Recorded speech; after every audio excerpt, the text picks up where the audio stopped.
You a communist sympathizer? Welcome to HBO's The Sympathizer podcast, where we're debriefing and decoding the new HBO original limited series, The Sympathizer, which is based on the Pulitzer Prize-winning novel of the same name.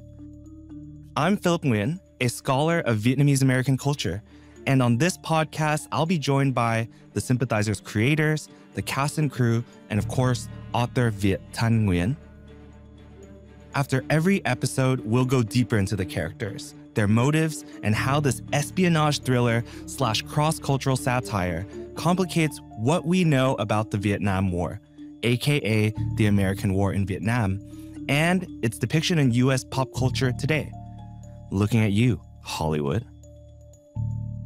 But before we get started, there will be spoilers. So go and watch episode 4 exclusively on Max before joining us to listen in. Let's dive right in. It's the war episode. Well, sort of, because all of the episodes are kind of about war. Today, we'll be diving into episode 4. Give us some good lines. First, showrunner Don McKellar is back with costume designer Danny Glicker. This time, we'll explore the art of finding clothing and costumes that are true to history and tell the story. And then, the Sympathizer author Viet Thanh Nguyen is back. We'll chat with him about the depiction of the Vietnam War and other wars in art, literature, and particularly in Hollywood movies. All right, y'all, we are out of LA in this episode and taking a quick trip to the Napa Valley. And as always, before we talk with some of the cast and creators about the episode, here's a recap and a bit of historical context for episode 4 that takes us behind the scenes. See what I did there? Behind the scenes, since it's about Okay, anyway, moving on. The episode opens with the captain staring at a menacing reptile in a waiting room, while the auteur spies on him from a peephole. When the door finally opens, the captain is escorted into the auteur's writing room, where he's typing away at his epic Vietnam War movie. He tells the captain to speak freely, but it soon becomes clear that he's not exactly asking for the captain's opinion. In this room, all right? Is that in your nature? Is what? Honesty. Oh, you mean as an Asian? As a what? No. As a person, fucking human. I don't believe in racial characteristics and all that bullshit. Come sit down, we're all the same. In American pop culture and media, Asian Americans have historically been subject to stereotypical portrayals. As the socially awkward and nerdy model minority, the hyper-masculine kung fu master, the reliably silent sidekick, and for women, either as the hypersexualized cunning dragon lady or submissive and innocent lotus blossom. Now, 2 things are clear. 1, the auteur is looking for his quote-unquote authenticity for his war film. And 2, he's only interested in his perceived version of authenticity, despite having just hired the captain to be his Vietnamese consultant. The captain leaves the auteur's place and we see him imagining a conversation with Mung in Vietnam. Go and be the voice of our people. How much influence can a mere advisor bring? Your influence may be small, but as they say, if you keep wrestling, the winds will gather and become a storm. Give us some good lines. So, the captain makes his way to the set of The Hamlet in the Napa Valley. And as he drives there, he discovers that he has a stowaway in his trunk, Lana, and he's forced to let her stay. I want to find you hiding out in James Yoon's dressing room now. Am I supposed to know who that is? You'll recognize his face. He's the Asian guy you see in every Hollywood film. I don't see an Asian guy in every Hollywood film. But when you do, it's him. I mean, he's never there for long. They always kill him off. At the kickoff party for The Hamlet, we meet the cast. Captain Seamus, an intense method actor, Jamie Johnson, the hot black pop singer playing Sergeant Bellamy, and James Yoon, a Korean-American actor playing, for once, a Korean-American character. Ironically, when filming gets started, the captain discovers that the extras playing the Vietnamese villagers don't actually speak Vietnamese. Why don't you speak Vietnamese? Because I'm Chinese. Was I talking to you? Okay, okay. I understand that it's a different accent, but are you able to make it sound Vietnamese? So, the captain enlists the help of the general to find Vietnamese extras. But when the captain attempts to sneak in communist propaganda and slogans, the extras refuse to act, leaving room for Lana and Bon to fill multiple roles. Near the end, the captain has been fired as the Vietnamese consultant, and he, thinking that he's protecting Lana, inadvertently sabotages her big scene with Captain Seamus. And the episode closes with the movie set getting blown up, while our captain is still a part of it. In our first conversation today, we're welcoming back co-showrunner Don McKellar. And also joining us for the first time is Danny Glicker. Danny Glicker is an American costume designer. He's worked in films and shows like The Whale, Mother, True Blood, and Ghostbusters Afterlife. Danny was also an Academy Award nominee for Best Costume Design for the film Milk. I'm really excited to talk with you two today. I want to pitch this question to Danny in terms of the series feels and looks and all the work that goes behind in making sure that the costumes are on point, right? Can you share a little bit about what your job entails and how it contributes to the series? Well, there's a lot of preparation.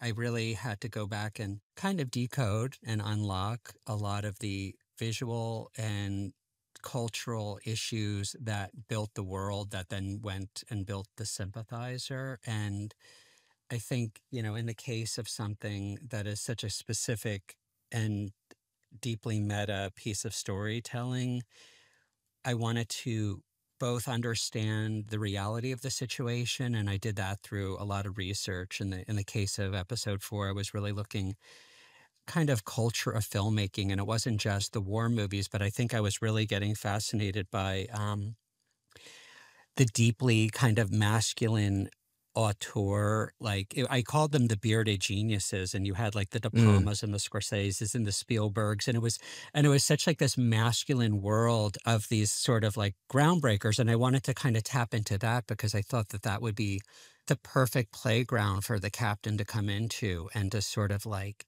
this person who is a man of deep intellectual ideas fighting his cause in a world of complete testosterone and what like a visual kind of fight that would be. And something that I thought was really interesting was the auteur has this mandate about authenticity. And what's really fascinating is in all stories you're controlling the image, including me, right? I'm controlling the image that I put on camera. And the auteur, to my perception, has no interest in authenticity. He has an interest in confirmation bias. He wants everyone around him to confirm what he's already kind of discovered for himself, and he just keeps pushing everyone to hear what the truth is. And obviously, that's one of the greatest struggles for the captain. And so visually, I had to play with that as well. And one of the things was I wanted to figure out what was being seen then in the movies and how to represent that. And also knowing that the auteur himself was a talented filmmaker and he hires quite a good crew, including an exceptional production designer. So it was a bit of a struggle trying to play with the artifice, but knowing that the auteur himself, he had a lot of moral blind spots in his worldview, but he was also a talented artist and quite good at his job, ultimately. Yeah, I mean, that was one of the things we decided early on that, first of all, when you see Apocalypse Now or Heaven's Gate, a lot of those early films, they're great movies, right? They're obviously exceptionally talented filmmakers. There's no denying that. I remember in early discussions with Robert Downey Jr., he was like, "Oh, I want him to be a good filmmaker." And it's like, yeah, absolutely. He's a talented filmmaker. It's sort of facile satire if he's just a hack, right? Like the whole point is that he's good and still has these blind spots. Right. Still is incapable of seeing from the Vietnamese perspective, even though he's wants to, or at least says he wants to. So that was the challenge, I think, Danny did incredible research. Like, I wish you could see the boards the images he had of film crews from that period are almost comical in their sort of machismo. I remember in the research, like there's the huge cliche of the director in the safari jacket. And you're like, that's a cliche until you look at the research and you realize, oh, they're all in safari jackets. And it's because it's their tools, right? Like they don't have iPhones. They're putting everything in their jacket pockets. In the case of our piece, we turned the knob a little bit on that idea, and our auteur safari jacket is army green. And it's like this little twist and this little idea about this sort of like, he has like a deeply anti-war viewpoint in some ways, but he's also literally glamorizing himself in the language of war. Mm-hmm. Right. Mm-hmm. To be a soldier, to tell this story. Mm-hmm. Yes. I mean, I wonder also about the different ways that you chose to costume Robert Downey Jr. for all the different roles that he plays, the different patriarchs, as we've been calling them, right? Like how, could you speak to some of the subtleties of that too, Danny? You know, like how do we distinguish one version of RDJ from another? I think that what was really fascinating, for reasons that are both like deeply emotional and deeply, like important to the whole arc of the show, it was never, the goal was never to hide that it was always the same person in these kind of patriarchal archetypes.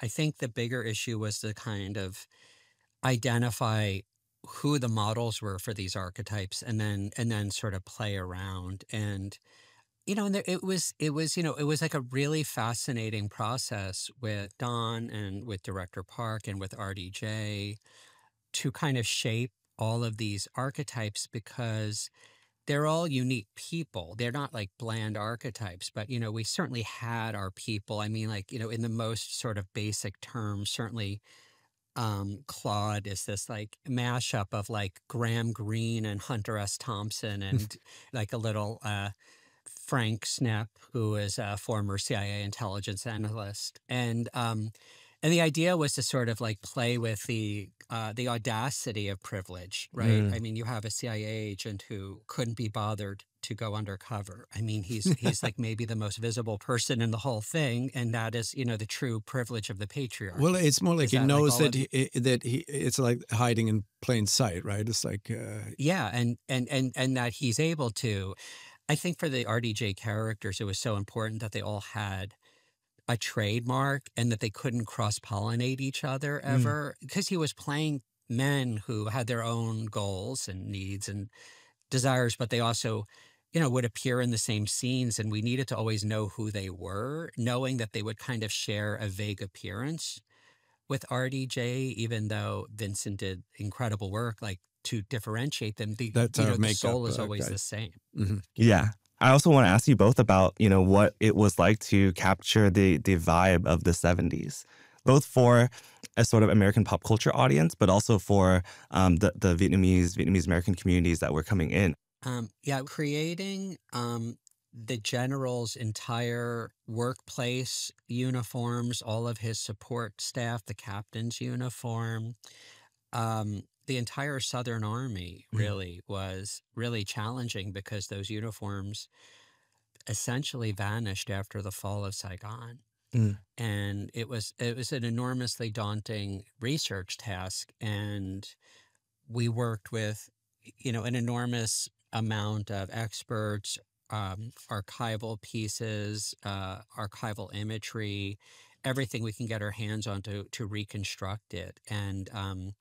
And then not just reconstruct it, but then also create uniforms that sort of had their own life. So by the time we see them on camera, they will have already existed for a long time. So we wanted to make sure that they kind of had this sort of wilted quality of uniforms that were being worn day in and day out.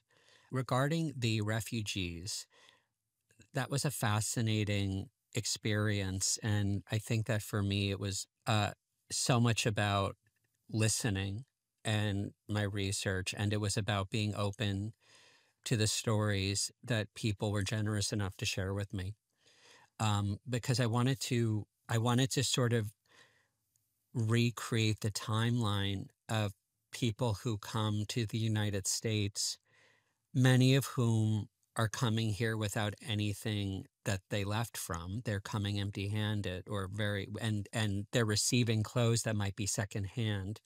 And I wanted to recreate the experience of people who were taking clothes that were given to them and then through that still expressing their identity, and watching how throughout the course even of our show, we get to see the characters either hold on to pieces or start to gain pieces. And as they gain pieces, you see their identities coming through in ways that I find to be very truthful and moving.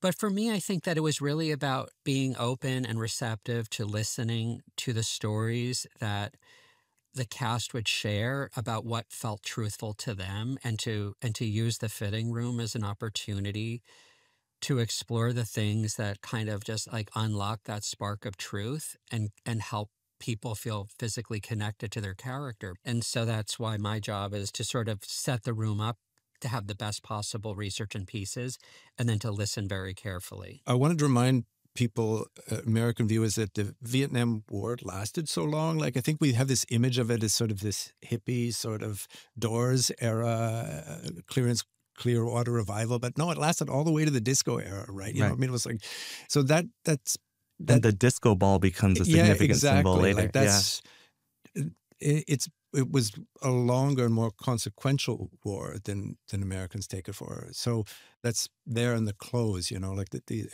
feels like they're fully inhabiting the era. Was that challenging to really kind of balance the sort of historical authenticity or the verisimilitude, so to say, in opposition to the nostalgia or the vibe of the time? For the clothes, are they replicas, or are they vintage finds from, you know, the Goodwill down the street? Or were they donated from like folks? Well, everything. I mean, that we built an enormous amount, like it, and then of course the whole joke is, you know, the things that I build, then we take great pain and expense to make it look, you know, like trash. Like we just make everything look broken and like used and invisible. There was a lot of clothes that were real, that were really from that era, and then a lot of clothes that I recreated for a number of reasons, either for character reasons, for a specific look, or because, I mean, you know, the truth is the clothes from that era are way over 50 years old, because even in 1975, the clothes are not from 1975. Right. They're from, 10, 15 years before then, you know, just being recycled, you know, in people's lives. And so they're definitely not necessarily in the condition, you know, that's optimal anymore. So I can't say that I'm a huge fan of nostalgia. Nostalgia is never going to be my goal unless it's a piece about nostalgia. I'm usually kind of an advocate for truth. And I'm always trying to ask myself, what's the truth? Like, is this truthful? And because the thing about nostalgia is it's always someone's nostalgia. It always has an angle. And so what is it nostalgic for? And what are you holding back in order to create that nostalgia? I think one of the things that I love doing about the 70s in particular, and there's so many time periods I love, but I have done the 70s a lot, and it's a very nourishing period because there's so much vitality in it, because it was a huge cultural shift in all segments of the population. I mean, you have someone even as conservative as our congressman wearing extremely wide lapels and extremely wide ties. And you have to remind yourself that 10 years ago, before that, the same congressman would be in a micro tiny lapel and a pencil thin tie, right? And so there's like you have to imagine that giant cultural shift that was happening.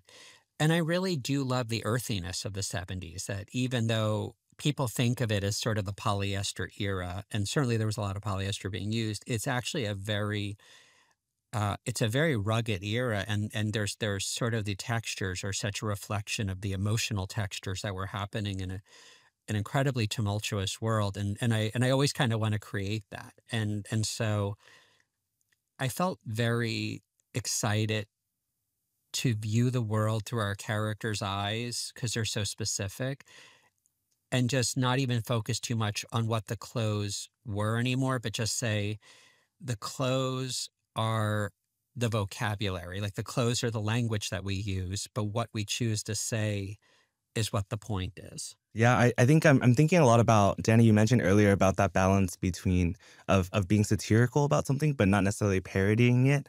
Episode 4 is really about the industry, the filmmaking industry. There are so many metatextual pieces to it.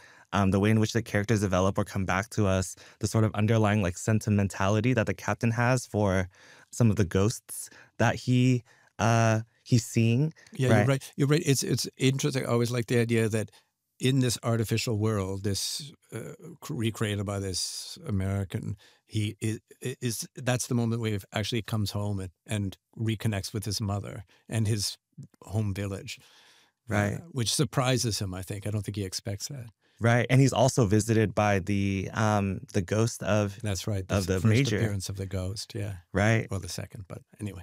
I want to ask you what parts of the industry were most fun to like satirize or like play around with. Like, I mean, for Danny, the ghost is not what we would typically or conventionally see as a ghost, right? He just kind of appears as an image. Right? Was that a conscious or intentional decision too? The ghosts were very informed by director Park's perception of how they should appear, and watching it's one of those things where it was such like a perfect brainchild of him. They're not ghoulish, they're not rotting, they're Right. a little team now. They follow Captain and they taunt him and they exist with him, but they are very much alive, and they are very much alive in his consciousness, and they are alive as the ghosts who live with him. Yeah, I think one of the things when we were talking about the ghosts in the room and Vietnamese writers that were involved talking about Vietnamese ghosts, and we read a lot of books, Vietnamese books about ghost stories and things like that. And it's a very different kind of ghost, and we want to make that really clear that in that sort of folk tradition, they're not ghoulish, they're not like horror figures at all. Right. They are just part, again, like just part of your life, right? They're living. Yes. They're living with us. And I don't want to give away where this story goes, but that's a very important theme for us, that those ghosts of the past don't die, just as the war doesn't die. And the memory of the war. And the memories don't die. Yeah. Right. There's this sort of present absence that exists, right? That can come at any sort of time, wherever we're at in the non-linear timeline of the series. Mm-hmm.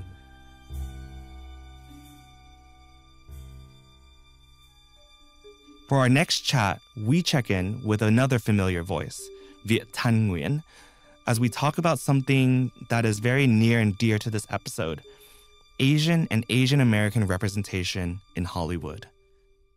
Episode 4, there's a lot going on. Oh, I love it. It's a terrific episode. The Hamlet. It's the funniest episode, I think, of all 7. What's particularly funny about this episode for you, Viet? So in The Sympathizer, I had a huge amount of fun writing the section of the novel that deals with the making of the movie The Hamlet, which references a whole bunch of Vietnam War movies. People think it's only a satire of Apocalypse Now, but in fact, it's really a satire of the entire genre of Vietnam War movies.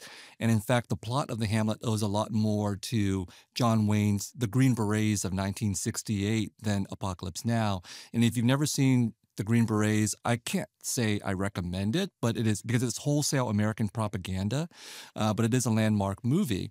And then in writing the novel, I was also thinking about the fact that by 2011, when I'm writing this, we'd already reached the moment in American consciousness where there was not only a Vietnam War movie genre, there was a meta Vietnam War movie genre.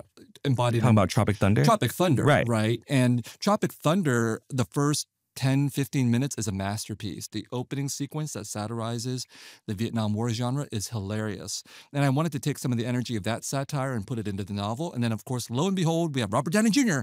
come in and playing a guy who's playing a guy. Exactly, right? So the meta layers are incredible. Right. You have referred to Hollywood as the memory industry, and we are affronted with that memory industry in this episode. And you've spoken a little bit about the sort of the comedic aspects of it. Your criticisms. I don't just call it a memory industry. I also call it, in The Sympathizer, the unofficial ministry of propaganda for the United States.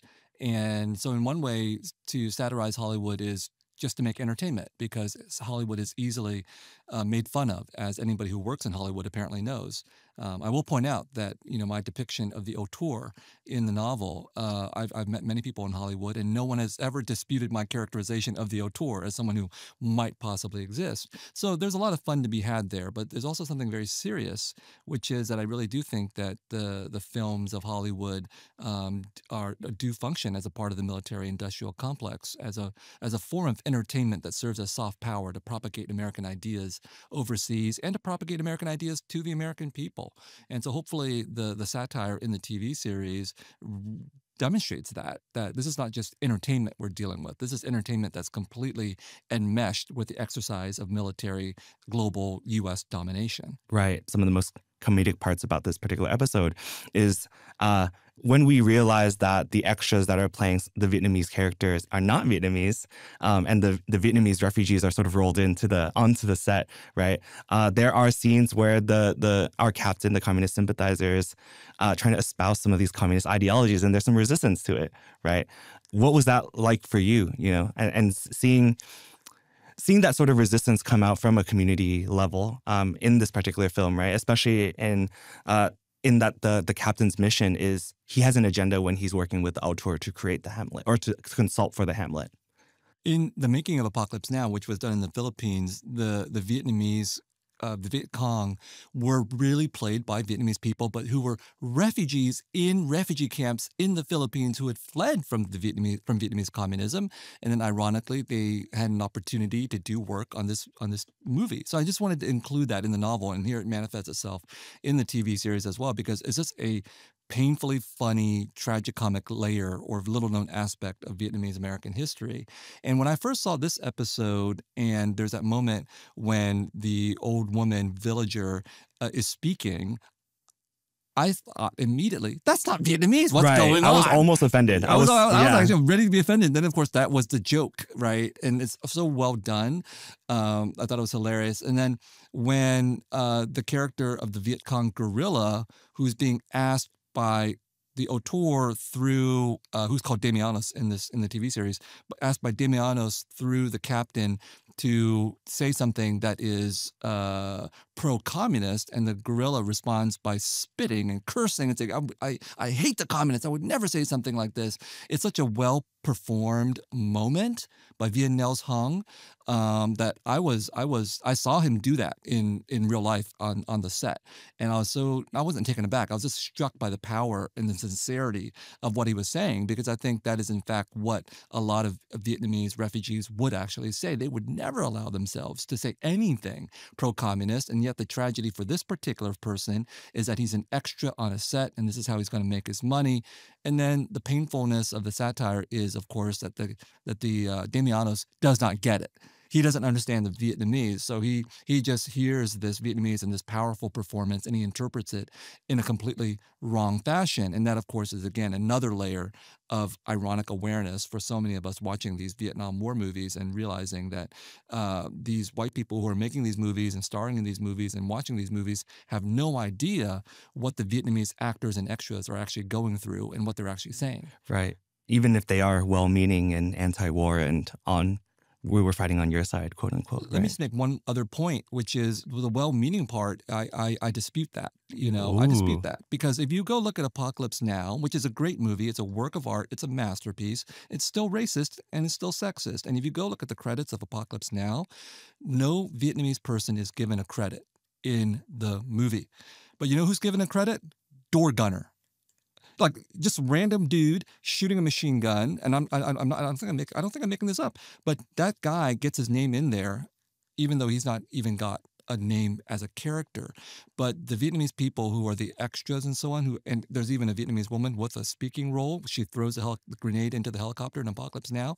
No mention of her. So that's just a moment to me that proves this entire symbolic erasure of Vietnamese people in a movie set in Vietnam. Apocalypse Now is not the only movie guilty of that kind of thing, but to me, I wanted to make sure that audiences who are watching this TV series understand just how deeply embedded the erasure of Vietnamese people has been in the American imagination and consciousness. Hoa is someone who I think is he sort of comes into himself a little bit more and is maybe more consciousness of his own double consciousness and his adjacency to power and authority and the way that he can potentially influence power. I also, as I'm watching the character, I wondered if you and Hua had talked, right? Because I know that there are aspects of the captain that you draw from your own personal life. So I wonder, and especially because your memoir is named A Man of Two Faces, where some of those parallels or similarities may exist, or if you see them. Let's talk about Hua first, and then about me and the character. But Hua does an incredible job, and he's on screen on almost every single scene for 7 hours, and everything's being shot out of sequence, and yet he has to keep in his mind that there's going to be this transformation in the captain's personality and his understanding of things. So as you say, we're starting to see some of the depths of his character in episode 4, and Hua has to figure out how to convey to us through oftentimes very subtle gestures of his face and eyes and so on, the mechanisms of his own mind that are ticking away in ways that we can't see being outside of his mind. Whereas if you read the novel, you hear his voice and he's explaining everything that he's thinking and going through.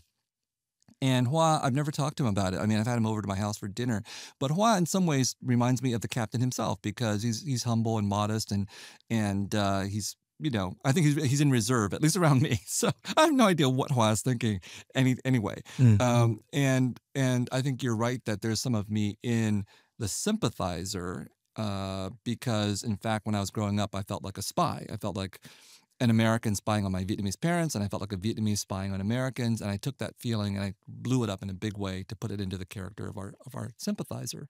But certainly the way that he survives and I survive in these worlds that we find ourselves in is to maintain the perpetual smile and to hold back what we're really thinking and to let other people speak first. Because if you let other people speak first, you learn a lot about them, maybe more than they want you to know about them. And that's one of the Sympathizer's key strategies. Perhaps Hua's too, but you'll have to ask him. Right. Yeah. And I think I don't speak for all of the younger generation Vietnamese Americans born here in the U.S., but for me, reading The Sympathizer and having met you for the first time at UC Berkeley when I think it was right before you won the Pulitzer Prize for a book talk, to think 9-10 years later that we would be in this moment now where we see the way in which these stereotypical understandings or ways that the dominant society has framed Vietnamese American narratives, we are there and we are part of the reframing and the re-narration of what that looks like. And it does feel like an incredibly historical moment. I think the we is important. I think it's a collective effort. The we goes all the way back to the 19th century as Asian Americans started to think of themselves as somehow belonging to this country, not just as immigrants, and started to build these various kinds of political, cultural, social, artistic movements that have led gradually over the course of the last, 150 years to this point where it seems as if there is some kind of real transformation taking place in Hollywood when it comes to the representation of Asians and Asian Americans. Far from a perfect world, but certainly, hopefully, better than it was in, let's say, the 1950s to the 1970s. And here we are doing it with a smile on our faces. Yes, viewers can't see, but we're both smiling at each other, Philip. Thank you so much, Viet, for joining episode 4 of the official Sympathizer Companion podcast. And we will, again, be meeting you to discuss more about the series very, very soon. It's been fun, Philip. And that's it for us today. Thank you again to Don McKellar, Danny Glicker, and Viet Thanh Nguyen for the time and opportunity to peek behind the creativity. We'll see you all next time when we'll dive into episode 5 with actress V. Lei, the multi-talented Gi Yuen, producer Neve Fishman, director Mark Munden, writer Megan Huang, and returning guests Don McKellar and Viet Thanh Nguyen. See you all next week. Stream new episodes of HBO's original limited series, The Sympathizer, Sundays exclusively on Max. And subscribe and listen to the podcast after every episode of the show on Max and wherever you get your podcasts. The Sympathizer podcast is produced by the Mashup Americans for HBO.